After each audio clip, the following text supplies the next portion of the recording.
سلام گویم، سلام شادمانی رسد از نام ما با مهربانی. وقتی یگان کار میکردیم در زندگی، یگان خطاگی یا هر جنایت و کاری که هست، و زود سر شیطان بار میکردیم. تک یگاهی ما بود که ای شیطان وسواس کرد، ای این شد، ای شیطان. اما دوستان، وقتی آن رسید است که یک بار خود را بسنجید. یعنی در این ماه شیطان زنجیر پیچ است، چیزی نیست که شما را وسواس بکند. با این خاطر کو یک ببینید که همون خواهش و همون رفتار و همون کردار شما هست، خود به خود مقایسه کنید یا میگه انالیز کنید. و شرط نیست که برای این چیز پیش کسی روم یا چی، فقط خود به خود و خود جواب خود رو پیدا خواهید کرد. اگر باشد همون رفتار و کردار و شما، پس زود از پس خود بشوید. زود، چی نرینه است چی مادینه، یعنی زن و مرد،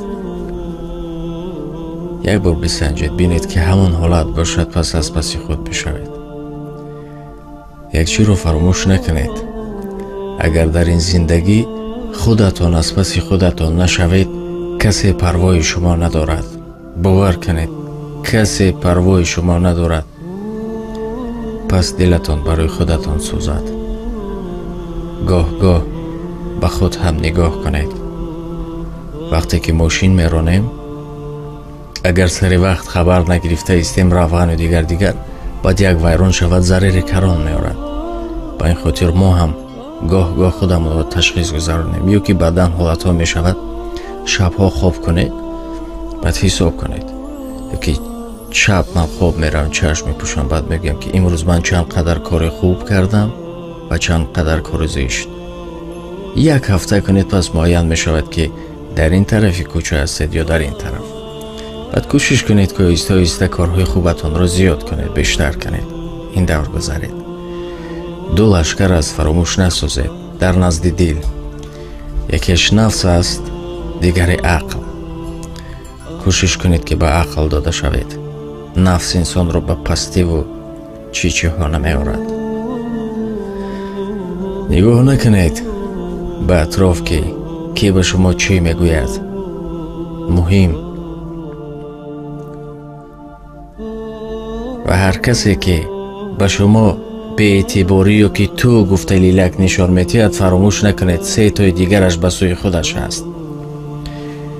من به شما باور دارم، پس خود شما به خود باید باور داشته باشید. راستی شما رو دوست میدارم. باور کنید نکنید، این من عموما به من شفقتی ندارد. خود رو احتیاط کنید. خداحافظ. ماهی پر فتح و شکر، پاکیتی نتورو، رمضان آمده است، بهر دل های حلیم. بسم رحمان رحیم، از خداوند کریم. رمضان